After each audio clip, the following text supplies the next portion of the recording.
For life. Yeah. Bullet cast. What's going on? Stacy. This elite podcast in here. Ain't nobody better. Look. Yo, what's going on, ladies and gentlemen? It is I, the microphone messiah. I am joined by the podcast champion, Brandon Tanguma, and Miss Katie Scarlett. Guys, how you guys doing? Well, I am the agent of chaos, so I am creating chaos. What chaos are you creating? I don't know. That's what's chaotic about it. But if there's no real chaos being created, then is it chaos? How is it not chaos? An agent of chaos is supposed to create chaos constantly. If there is no chaos being created at this point in time, then you're just an agent. If a tree falls down in the woods and there's nobody there to hear it, does it make a sound? Yes, it does make a sound. Tell that to my husband. It does make a sound, but the sound reverberating effects don't reach ears to hear it. So it does make a sound, but there is nobody to hear the sound. Science. If hundreds of pounds of cocaine fall into a forest and a bear eats it, does it become a movie? Yes, all the cock. Cocaine bear. Yes, go check out Cocaine Bear on Peacock. You're welcome. You're welcome for that, NBC. All right, guys. We have a lot to talk about. It hurts my heart. It really hurts my heart that the Bloodline as we knew it is over. On Friday night, the real super kick heard around the world. Jey Uso kicked Roman Reigns in the face. He aligned with his brother, and now we have a civil war upon us. At Money in the Bank on July 1st, a week from this Saturday, it will be the Usos versus Roman Reigns and Solo Sikoa. Oh man, this is something. A moment of silence for the Bloodline as we knew it. Yes. All right, the moment of silence is over. T's and P's. Yes, T's and P's. Man, let's get the initial thoughts first. Katie, how did you feel about this? I really didn't think that Jey was going to turn on Roman. That whole segment, I was baited on every word that was being said. And honestly, these guys deserve an Emmy for this long-term storytelling, and they're acting in it because it has been so good this entire time. It truly has. Brandon. So when it comes to, we talk about stuff, I always am very hesitant to, call this is the best thing ever, or, this thing was the greatest thing I've ever seen. But I will say, I think, Friday definitely kind of stamped it that this is the greatest wrestling story of all time. Now, you could argue there might be others that drew more money, but I think just from a strictly storytelling perspective, for over 1,000 days, longevity standpoint as well, it's been great. I mean, you could argue they could have milked it a little bit more, but I just think the suddenness of Jey hitting the super kick on Roman kind of just, took everyone by surprise. Even though I saw the clip circulated on social media before I actually saw the promo itself, I still very much enjoyed it. I thought it was great.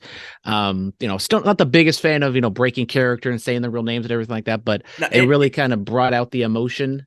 Yeah, and, something we don't really talk about of, the brother aspect of the Usos, because I don't know if this is true or not, but in the promo, Jey made it seem like Jimmy was the better one. He was the prom king. He was, the star athlete or whatever. And so he was, maybe leaning towards breaking out of his shadow. But at the end of the day, they're all family, but there's something about brothers and twins that you can't break up. And we're getting that tag team match next week. Oh, no, you have a brother, so you understand, right? Oh, yeah. Shout out another Joshua. Shout out Joshua, even though he doesn't listen to the podcast. He doesn't listen to any of my podcasts, so Oh damn. I know. Maybe I would turn on him and become the next tribal chief. Oh. Okay. I see. Maybe. Yeah, man. I mean, people were like, "Oh, it's too soon." It's been 3 years. What more do you want? This, I mean, just like and Roman, man. I mean, like for him to sell it the way he did and holding his face, like you really had the audacity to do this to me. I've been getting you ready for this position all this time, and this is how you're gonna treat me. Just beautiful, man. The shock on Solo's face, and Solo doesn't really make faces, so that added to it as well. And Heyman's great in his role. But yeah, I mean, this really is the greatest story that's ever been told. I mean, for the longest time, people said it, was the Mega Powers exploding. It was over the course of a year, WrestleMania 4 to 5. Great story. Some would say the Kane and Undertaker story, which that's a good one too. I mean, just all the layers that have been going on through this over the course of 3 years. I mean, it's just been fantastic. I think we'll have to do a podcast and break down the Bloodline story. I think we'll have to do that one day for a big episode. I think that's what we should do. That would be fun. Maybe so what do you want to talk about? You know what? That could be, yeah, that's it. Episode 1. So what do you want to talk about? We discussed the Bloodline story. Is that, you guys down for that? I'm down for that. Absolutely. I'll hit the fan mail that's talking about the Bloodline story since we're already on the topic. Let's see. What do we have? Where are the emails? Dun dun dun dun. Hootie Hoo 420. Hootie Hoo.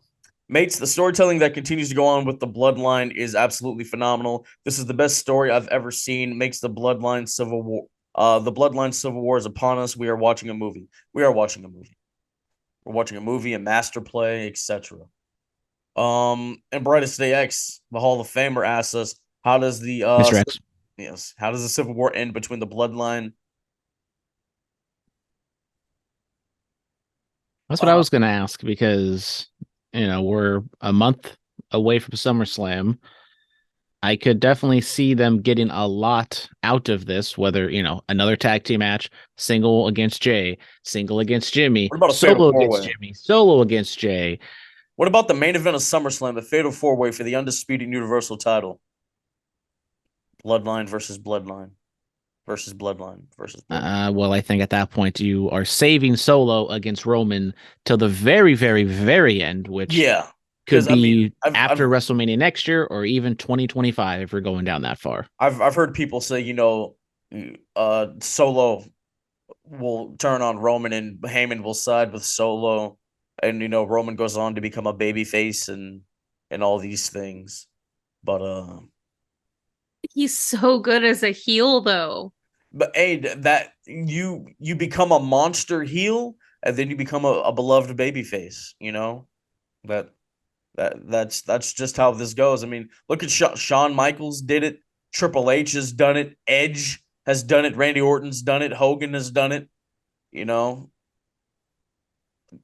Rock's done it. I would say the official end of the Bloodline is going to come until Solo and Roman break up, which that can be a long time. Yeah. Who knows what Roman and Solo look like after they take on the Usos? Because you could slowly, it's already kind of in the making a little bit already, of Roman turning babyface. So you can kind of have Roman and Solo be Roman be more babyfacious while Solo continues to do what he does. And then Solo turns on Roman. Roman turns babyface and you keep Solo as a heel with Paul Heyman. There's possibilities. There are a lot of possibilities here with this story. But Money in the Bank is going to be very interesting. That UK crowd is going to be hot for this. I'm enjoying all of it. I just don't want us still to be talking about this Bloodline type story, going into Survivor Series or something. But that's also the thing with Roman, is he's just at such a level, no one else can really touch him except for the Bloodline. So I don't know what else you do with him to make anything seem captivating or intriguing. After this thing with the Usos, then he'll go back to having those title defenses against guys like an AJ Styles or a Bobby Lashley or even a Sheamus. You know, he'll eventually get back on that route. This is the gonna kind of buy time away from that. That's what this is. I want to see Roman Reigns versus LA Knight. Well, it could happen if he gets that briefcase. We're going to talk about that. But do you guys have any more to talk about the Bloodline? Any more to talk about this Nah, terrible I'm just time? excited to see what happens. It is my favorite soap opera.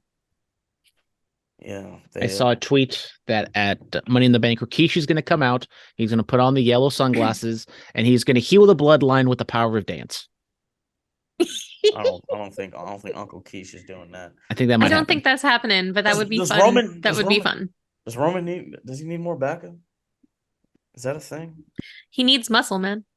Who can You know, he the call? internet wants the Girls of Destiny to show up, even though they're not Samoan, but they're kind of related because, you know, everyone, Tongans and Samoans are kind of related. No, so. they're not. That's not true at all. Well, that's what the internet also says. It's No, like, oh, you know, they're not like family, but they're kind of like family. It's like, okay, whatever. The But internet is ignorant. Don't ever believe that. I don't know. I know one guy Roman could call, but I don't know. We'll have to see.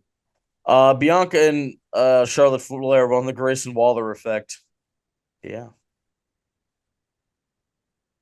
You know, Blair continues to be a heel, even though I'm pretty sure she's supposed to be babyface. So she's reached the point in her career to where she comes off heelish by the things she says, but she's just talking about everything she's accomplished when she's supposed to be getting a reaction of positive note. Yes. I mean, I think when it comes down to people are going to cheer Bianca over Charlotte. I don't know. Yes. They, you know, last week they, you know, or 2 weeks ago, I guess they sprinkled some seeds of possible Bianca heel turn. Doesn't mean that's going to happen soon, but I don't know what they're doing with Charlotte coming back. And I know she is the line, but I'm just kind of getting tired of just Charlotte being in the championship match. And I mean, she noted she's going for her 15th championship, and she hasn't been around for that long compared to like when her dad had 15 title runs. Yeah, I kind of feel the same way. It feels like, well, I mean, there was a lot of hot potato with her and Sasha back in the day over the Raw Women's title. Sure, but even with that, it just feels a little hurried. It feels hurried. Like, she comes back and suddenly she's in the title picture. She's the line. That's why she's able to do that. I mean, look, she's hit the Cena level. Well, Cena's done that plenty of times. He came back. All right, you know, your time is up. My time is now. It's time for me to be the champ again. Yeah, that's where she is. She has reached that level. When's Charlotte going to show up? Not really care about who she's wrestling. Wrestle for a mid card match. Wrestle at WrestleMania, and then just leave. When's that going to happen? That also points out to the depth of the women's division right now, especially with the brand split. She's like Charlotte can't do that. The only people that are on Charlotte's level are like Asuka and Bianca. That's kind of it. You could do Ronda, but she's in the tag division right now. Could do Rhea, but she's on another show. And we exactly just saw that. You could do Raquel, but she's on another show too. Yeah. Still waiting. Can we run Bailey's on SmackDown, right? Can we just run that back? Not for a title? Why not? Well, currently she's trying to get the Money in the Bank. Yeah, that's true. Can we just do Bianca versus Charlotte? No championship? Can we just do that? Can we just run that for a little bit? Karrion Kross and Scarlett defeated AJ Styles and Mia Yim. In like a 80-second match. It was like blink and you miss it. Nonetheless, it is a win for Karrion Kross. Congratulations. And Scarlett, yes. He needs wins if he's going to be a scary person. He needs those. Yeah. I know Scarlett's not exactly, you know, a technician in there, but as I just said, with the women's depth, I feel like you could do a little bit more with her in terms of wrestling, but I don't know. Yeah, I mean, Because she has like the mystique, but then, if she gets in the ring and wrestles every single time, you kind of lose that. So I don't know. Being a Yim someone I think also could, she's kind of defined at a certain level at this point, but she's also someone I think could be a little bit more on the women's division. But yeah, no, I mean, Mia Yim could be in higher contention in the women's division. I could see her on a one-off pay-per-view wrestling Oscar for the title or whatnot. Yeah, but Karen Cross, he needs wins. He needs wins if he's gonna keep telling us how scary he is. I will say he looks much better with his longer hair. Agreed. Yes. Outside the ring, Moose re-signs with Impact. He signed a longer deal this time, so can't wait to see what happens with him. I'm excited. I'm a Moose guy.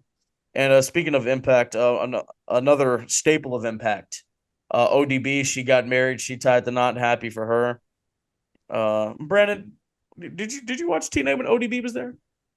Of course. Yeah. Where does ODB rank amongst? Should we go woman's all time or should we go knockout?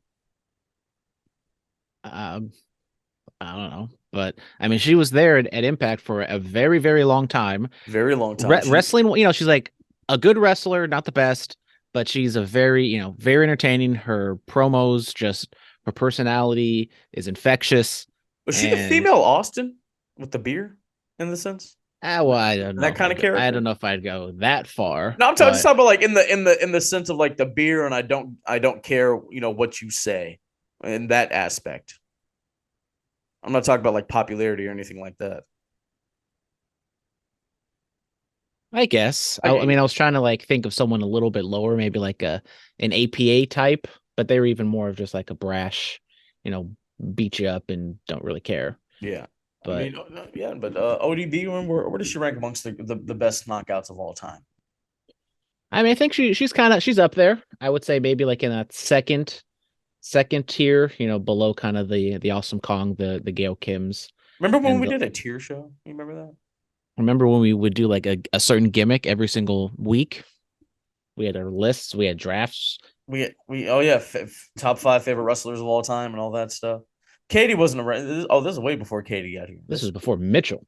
This is before Mitchell. This is a long. I mean, time. The other guy. Sorry, the other guy. Yes, Kayfabe. Oh, should we bring those back? I don't know. I mean, I'm down. We'll see. I remember one of them. One of the ones we did. Brandon gave me a heart attack. I remember that because he didn't put Shawn Michaels in the right spot, so I had a heart attack on the air. I remember that. Don't even know what you're talking about. You see, he doesn't care about my life. That you see, that's terrible. That's terrible. Yep, I'm a terrible person. All right, fan mail, Dan. I know people don't like Rollins going down to NXT, but I'm here for it. It's kind of like the territory days where the heavyweight champ would go ahead and work one of the top guys in the territory to see how good he truly was. That's exactly what it was and what it was meant to do. I mean, we'll talk about that when we get over to NXT. Continuing with the fan mail from Mr. X, he says, "What will be the best match at Forbidden Door?" We'll talk about that once we get to Forbidden Door. Already answered the Bloodline question. How long until they call Collision the CM Punk show? It was already the CM Punk show. It was already the CM Punk show before he was even announced. Yeah, I mean it is the CM Punk show. It's AEW CM Punk Collision. That's what it is. That's what it is all. Yeah. I mean, they announced the lineup for Collision again. Solid show. Andrade against Brody King. So it's like the CM Punk and Andrade show. Andrade's just, I guess, going to wrestle every single person of House of Black, which I'm not mad at. Who's he going up against next? Brody King? He's going against Brody King. Just said that. Nice to pay attention. I'm sorry. I was looking at some other things. Swerve against Tanahashi. Don't like that Swerve's going to just eat a loss, but it should be a fantastic match and a great opportunity. I'm going to need Swerve to just come back to the E and come back to Hit Row. I'm going to need that. I'll just say it. We need that to happen. I don't think he needs to come back to Hit Row. I think he's perfectly fine on his own.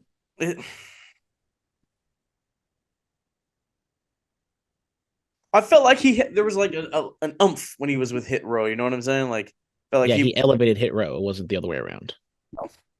I mean, because like he was the top. Has B-Fab even had a match on SmackDown? She doesn't need to have a match. I agree with you. I agree with you. She does not need to have a match on SmackDown. Why? Why not? Because she is not very good in the ring. How do you know what being good in the ring is? Have you ever been in the ring? I've seen her matches. Oh, on NXT. They're not very good. But you're not a worker, so how do you know? Because I'm a wrestling fan and I've seen matches for over 20 plus years. Okay, but not everybody's Kurt Angle and Daniel Bryan and Eddie Guerrero. I'm not asking her to be Daniel Bryan or Kurt Angle. I'm asking her to be. Who are you asking her to be? I'm asking her to be, I don't know, Kelly or something. You want her to be Kelly. I mean, a decent enough worker like Kelly. I mean,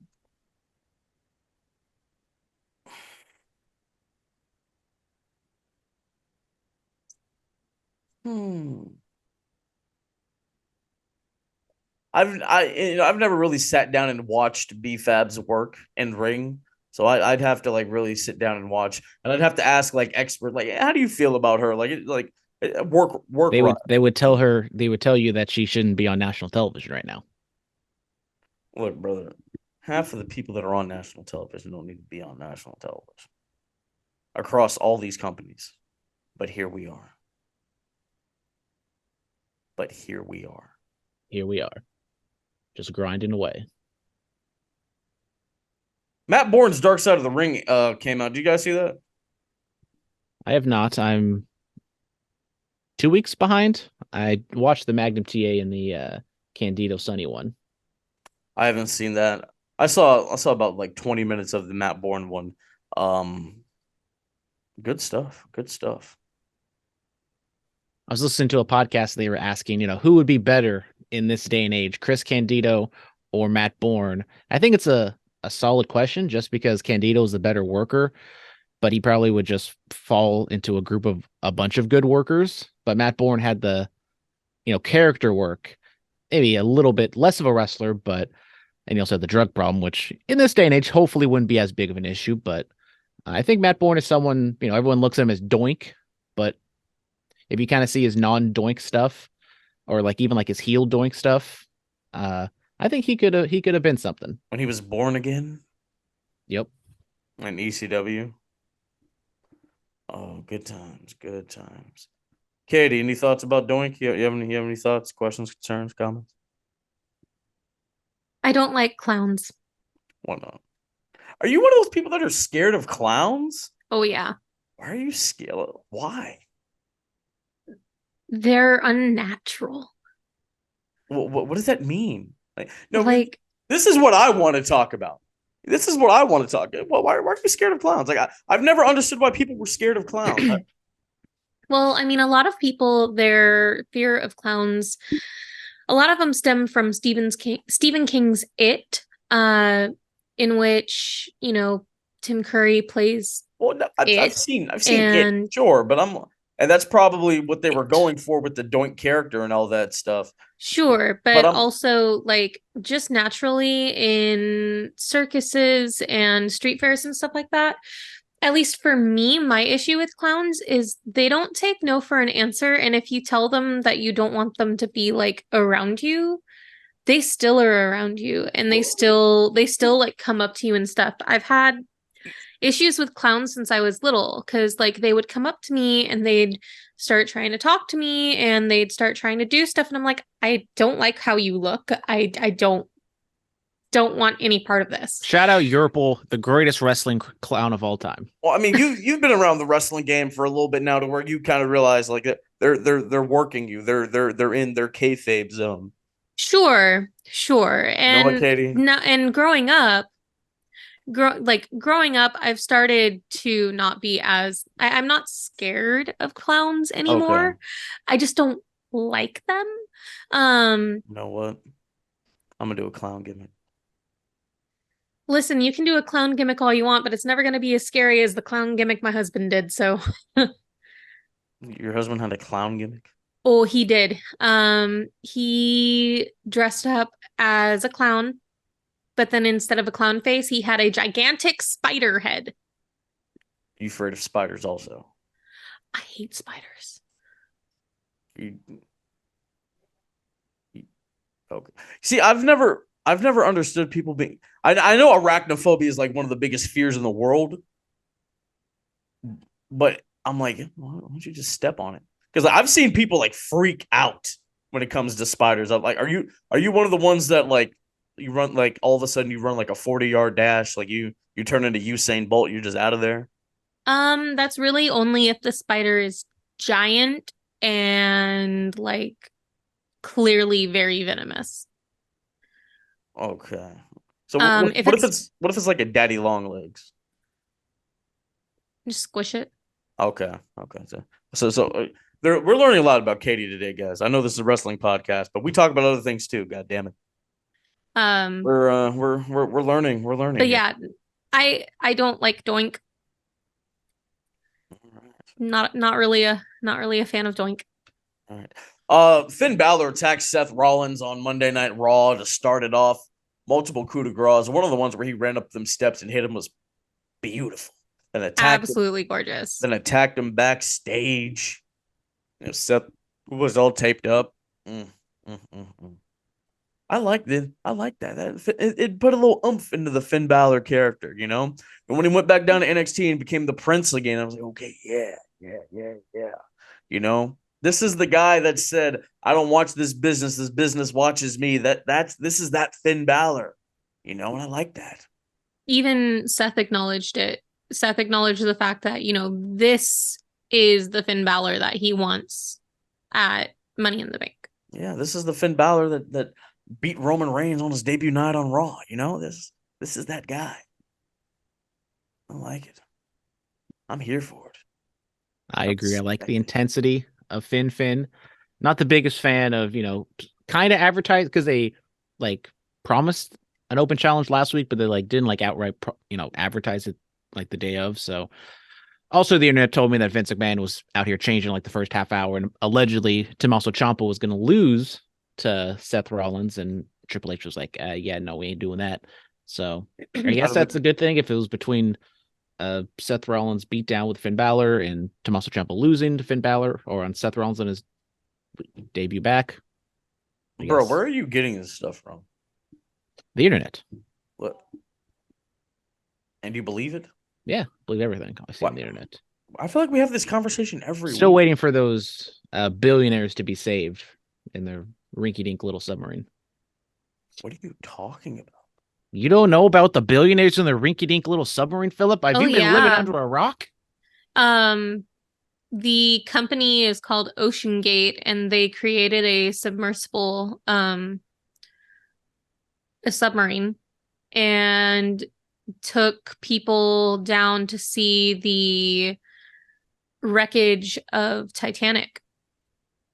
And all you people out there listening, since we release this on Thursday, they are either miraculously saved or they are dead. And an hour and 45 minutes into their voyage, they lost contact with the ships above water. It's the first I'm hearing about any of this. Go look on the news. The memes, absolutely fantastic. This is the first I've heard about any of this. Yeah, so the Judgment Day, they had a pretty busy night. Finn Balor cut a promo with all the Judgment Day on stage. Then, Damian Priest talked about trying to win Money in the Bank. Rhea said she has this game on lock when it comes to the women's division. Dom could barely get any words out, which is fantastic. It leads to a 6-man tag. Cody and the Undisputed Tag Team Champions, KO and Sami Zayn, defeat the Judgment Day. Nice 6-man tag. Cody was all fired up. Good stuff. Good stuff. Yeah, good stuff. The 6-man tag kind of just everybody, get some names in there. Not exactly high stakes, but kind of time filler. And it was fun. Shout out Cody, KO, and Sammy, or Cody. Yeah. I don't know. I wouldn't call it a time filler. I thought it was a good way to showcase each wrestler in their own right while also giving nods to the tag teams. Well, it was I'm just saying a time filler in the sake of it didn't like advance any storylines. Like They don't nothing always really. need to advance the storylines. Sometimes you just need some good wrestling. I didn't say it was a bad thing. I was just saying they were, they was out there having a decent little 15, 20-minute match, however long it was, and baby faces coming together and getting along. What a concept. Oh, this isn't a new concept, brother. I didn't say it was a new concept. I just said what a concept. Yeah. It's a nice concept. Logan Paul is in the Money in the Bank match. Now, I talked about this a couple months ago.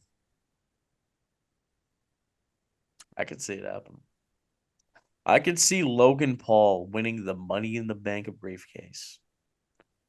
And I could see him cashing in on Seth Rollins and becoming the World Heavyweight Champion. I mean, they are very much going after Finn Balor is just attacking those ribs every single day he gets an opportunity to. I could see Seth skirting out with that championship and somebody cashes in on Seth. Now, is that Logan Paul? Is it LA Knight? Is it whoever else is in the match? I don't know. But I agree with you that Logan Paul could be the perfect person to cash in on Seth because they do like to do those night of cash-ins. Usually it's the women. Maybe this time they do it with the men. Yeah, can we go back to the days where like Dolph, he just held that briefcase.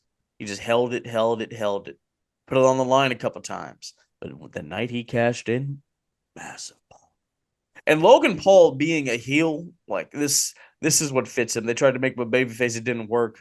Hit that shot of him sitting on the ladder while it's all dark with those two briefcases above his head was great. I enjoyed his promo. I thought that was good. LA Knight coming out there and saying he likes to make videos for 14-year-old girls. That was funny. Yeah, Katie. Massive pop from LA Knight. But, I will be that guy. Oh, yeah. I'm gonna be that guy again. Why was LA Knight a SmackDown guy on Raw? Because he's in the Money in the Bank match. They've done this before. But that was an unadvertised. I mean, it was an advertised appearance from Logan Paul, but it wasn't advertised that everybody and their mother in the Money in the Bank match was going to come out and talk about it. Bro, It doesn't always need to be advertised. You act like this is new, that what they're doing. They've done this for years. God forbid they adhere to their brand split and their rules that they put in place. Bro, listen, 14-year-old Brandon wasn't like, hey, he's in the Money in the Bank match, but he's on SmackDown. Why is he in Monday Night Raw?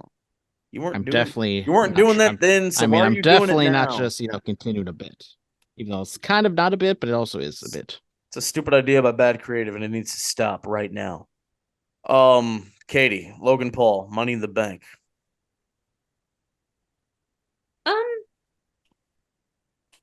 I feel like he gets shoehorned into every single PLE now. And but he delivers every time. I know, and that's the hard part because I want to see him deliver, and he always puts out these great spots. You can tell that he is truly passionate about this. But at the same time, like, couldn't we have given that spot to somebody else? Who else? Bronson, maybe, sure. There's a Bobby Lashley that could have got the spot, but he doesn't need it. You could have taken the people from the qualifier matches that didn't win and put them into like a gauntlet match. Sure. Which would be very entertaining because they were all decent wrestlers.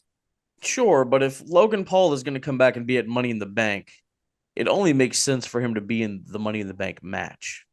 He's going to, Logan Paul is kind of taking the Shane McMahon spot to where he will do something crazy and we will be in awe and we will be talking about it. He's going to do something crazy with Ricochet. That's what's going to happen. And look, if he won, I wouldn't be mad. I'm not even going to lie to y'all. I would not.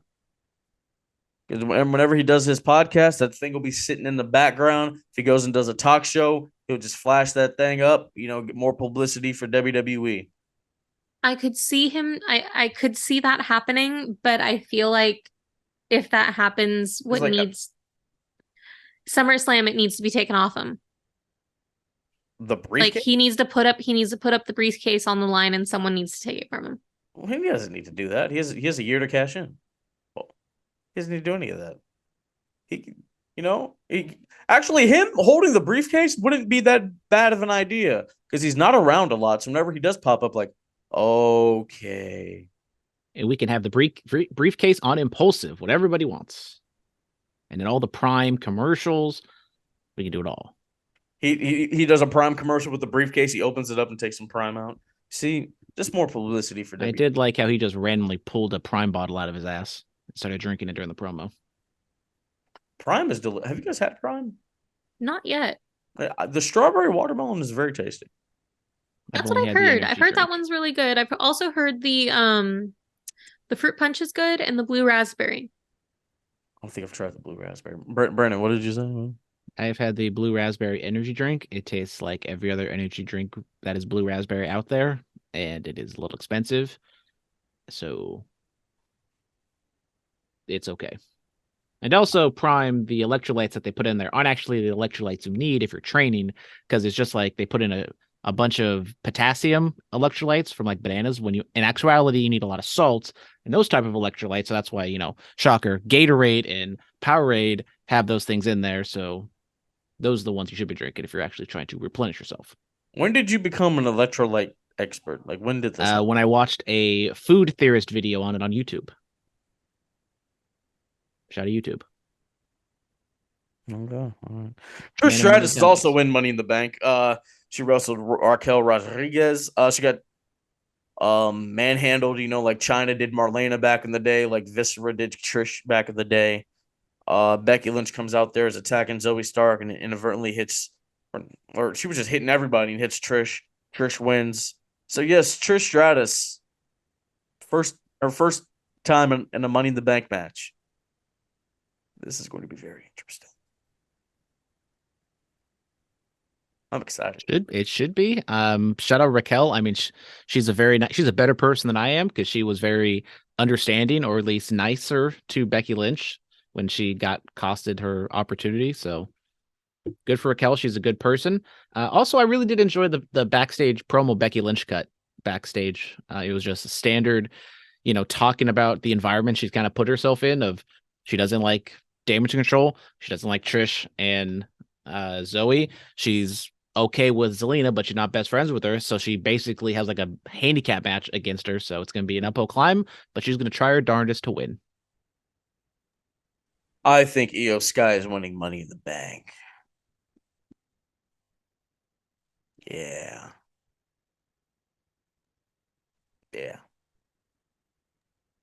That's who I hope will win. They get some dissension with her and Bailey. They can have a couple matches, which will be fire. You know what? I could see Io versus Bailey at SummerSlam. Ooh, that'd be good. They debuted Damage Control at SummerSlam, so then they have she tore her ACL, huh? I was supposed to get a 3-way. Dang it. But yeah, Brandon, any thoughts on Trish Stratus Money in the Bank? I mean, no, not really. I still am kind of up in the air on who's going to win. So far, no one has lost a women's cash-in yet, and I could see that possibly happening this year. And I think Trish is someone who could lose and not lose it. Like her and Bailey are people who could lose but not lose anything from it. So, well, Bailey's lost enough during this run back, so she would have to win. I need her to win. But then that could also be like the catalyst to her and Io like officially breaking up. So I don't, or if Io, she has a champ, she has the belt or she has the briefcase, that could be as a catalyst for them breaking up. So I could see it going either which way. Yes. Tommaso Ciampa returned. No One Will Survive came back too. Great theme song. He defeats The Miz. Happy to see Ciampa back. He was on fire. Got a nice reaction. Yes, the Black Heart is back on Monday Night Raw. Nice that Ciampa's back. Unfortunately, Johnny Gargano was not back in his hometown of Cleveland. if you check his Twitter likes, he was all in his feels and just liking every single person who said, "We miss you, Johnny, and wish you were here." But Yeah, Johnny Gargano, your friend. yeah, my friend loves my T-shirt. I'm the only person in the world who has a Candice LeRae pint-sized pixie T-shirt. Yes.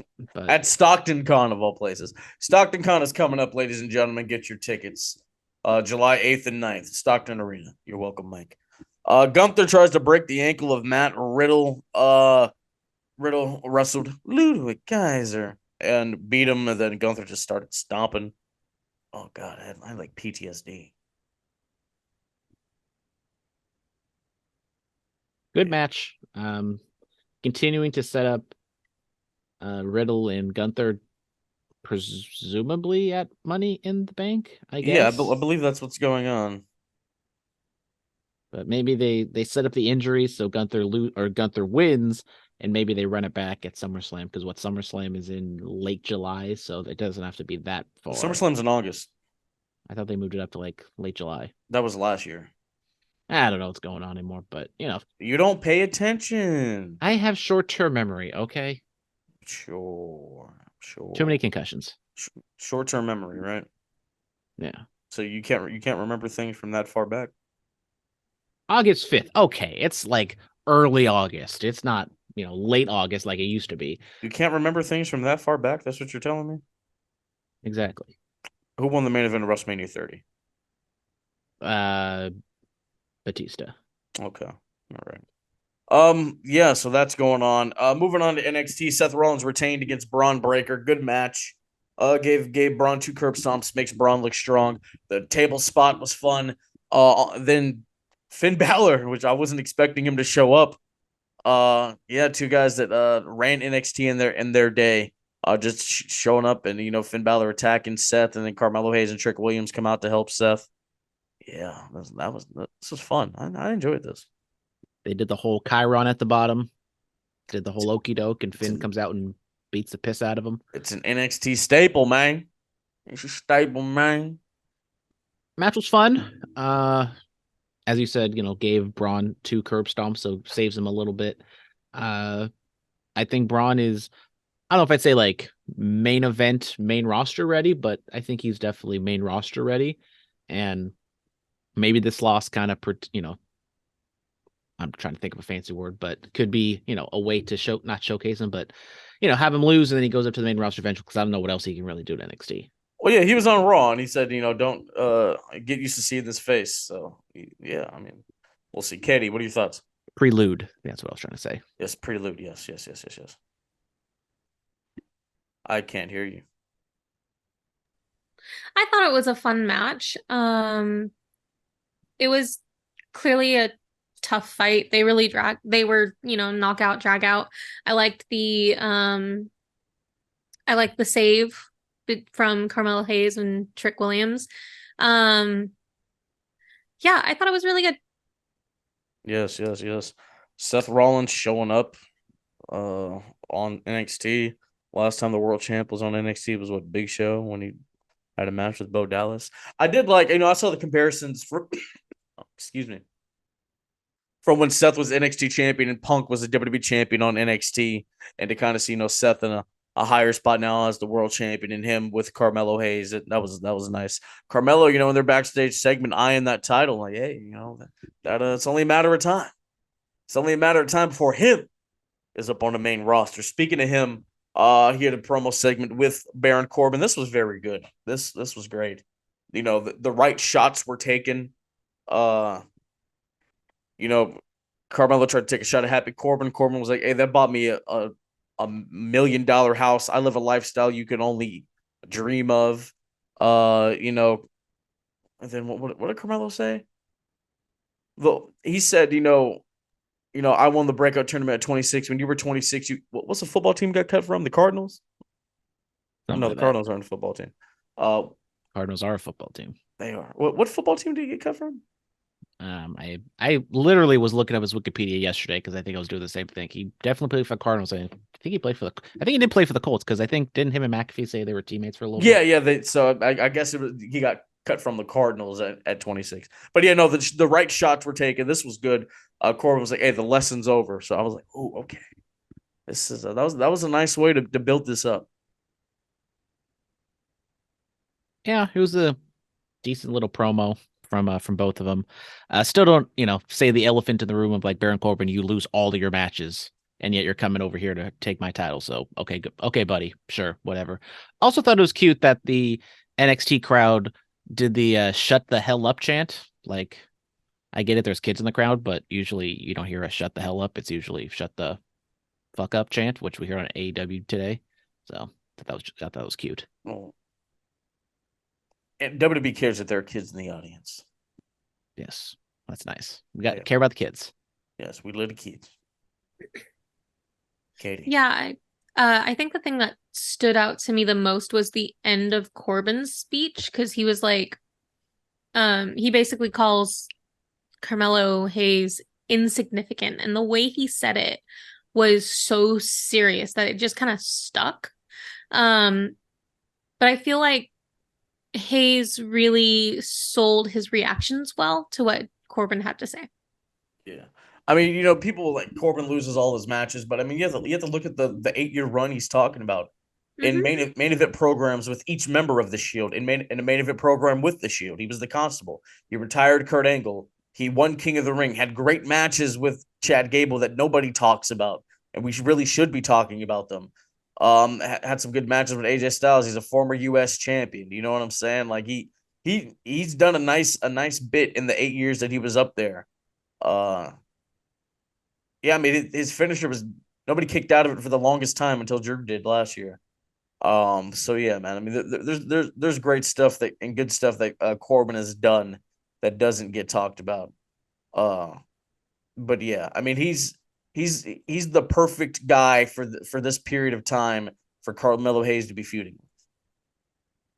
Because I mean, I don't like if we look at the NXT roster, who else could it be? You know what I'm saying? Like Joe Gacy's doing his thing in Schism. That's Ilya Dragunov. I mean, he's kind of like at the North American title level at the moment. So he's the right guy until somebody else is ready.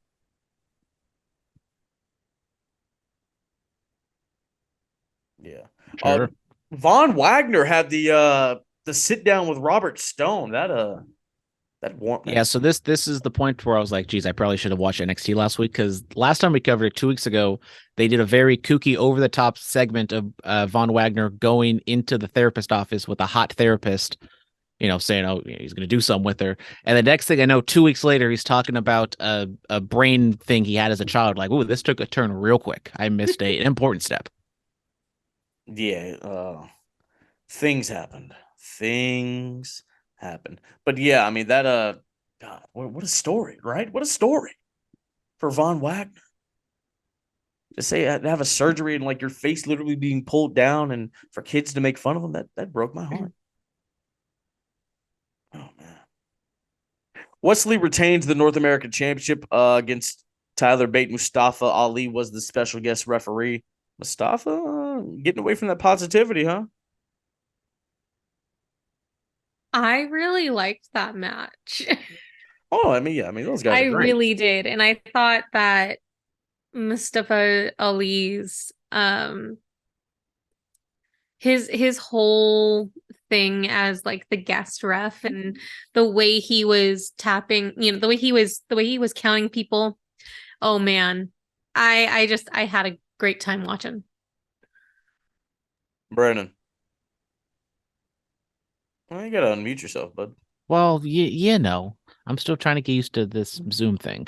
It's only been like 4 years, but I'm not the biggest fan of, the special ref stipulation. When they were just wrestling, it was like fine, it was good. And then I thought, the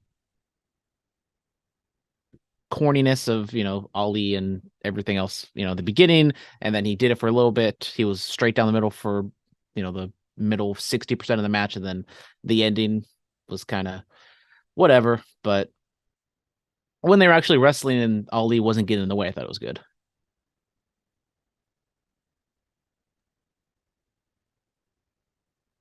Yeah. Yeah. Okay. Thea Hale and Tiffany Stratton segment. If Thea Hale beats Tiffany Stratton next week, she becomes the youngest champion in NXT history at 19 years old. Yeah. She would join. Oh my God, what was his name? Brandon La Renaissance. Was it Sylvain Grenier? Was that his name? Dupree. No, it wasn't Rene Dupree.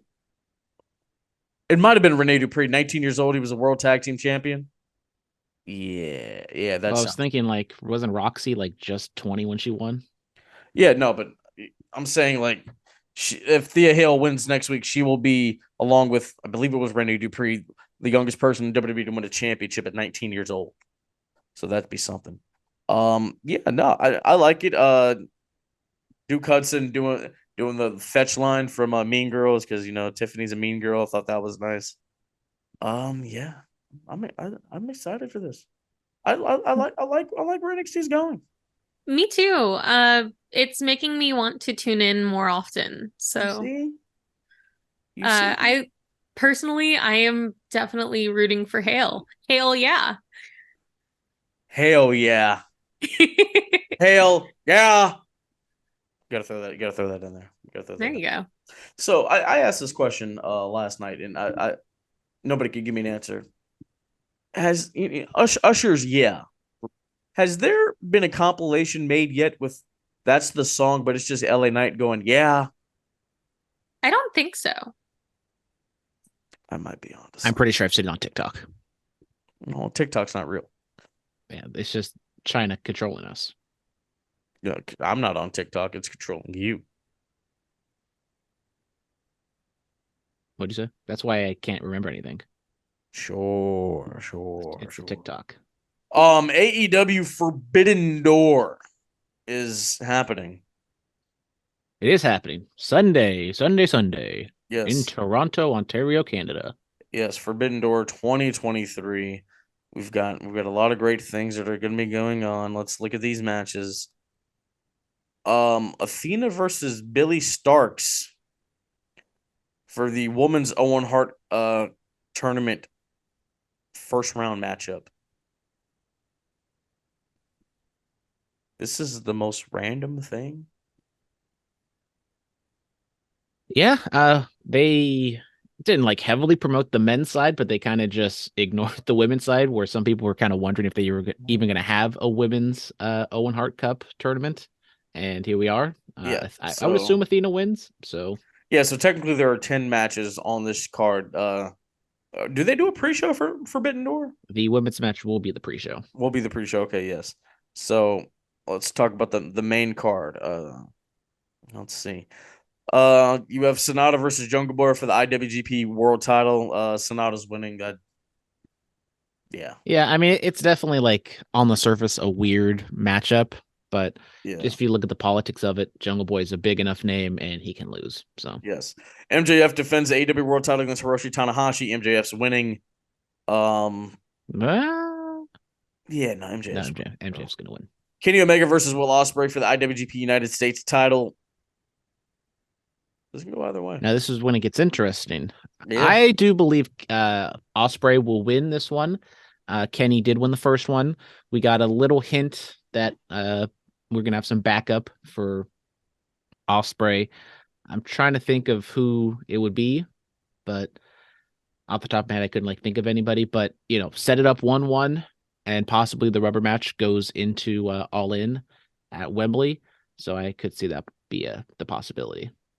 Okay, yeah. There are some multi-man matches on here. Jericho Appreciation Society, Chris Jericho, Sammy Guevara, and Minoru Suzuki going up against Sting, Darby Allin, and a TBA. What? This doesn't even make sense. Well, if you watch Dynamite, it made sense. Because Chris Jericho, Sammy Guevara, and Minoru Suzuki had a match on Dynamite. They won, and then Sting and Darby come out, and they teased who it's... Well, they didn't tease who it's going to be, but they teased they are going to announce it on Collision. Even with the explanation, it doesn't make sense. Well, there's just a bunch of tag team matches just thrown on this, like a regular New Japan show. And yeah, the Blackpool Combat Club, Moxley, Yuta, Castagnoli, Kanosuke, Shota Umino? Shota Umino. Show some Shota respect to Umino. Shooter. Yeah. Going up against the Elite, Eddie Kingston and Tomohiro Ishii. Just because Ishii's in this match, I'm gonna be interested. Yeah.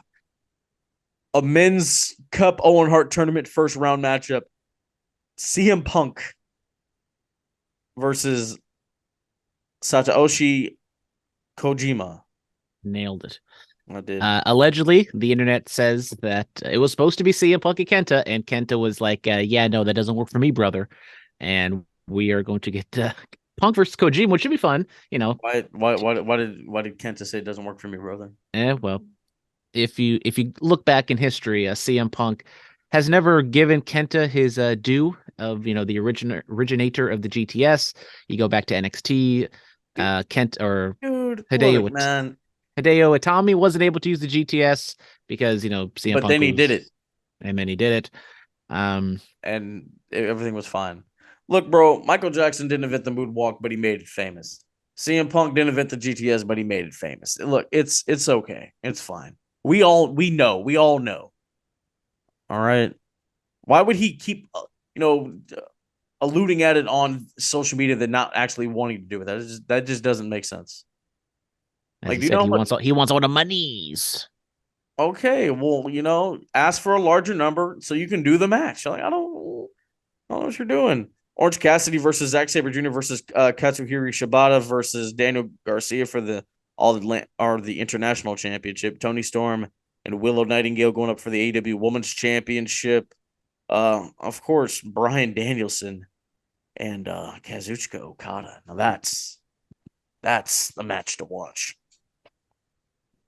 Yeah, Collision, they kind of alluded or just said it was going to be Ospreay and Omega in the main event, and I was like, sure, but I feel like it should be Danielson and Omega or Okada, and they rightfully either changed course or like made it clear that this was going to be the main event, and I think that is absolutely the right choice because you can see this match going either which way. It's going to be a fantastic match. I don't know how the crowd could recover from this.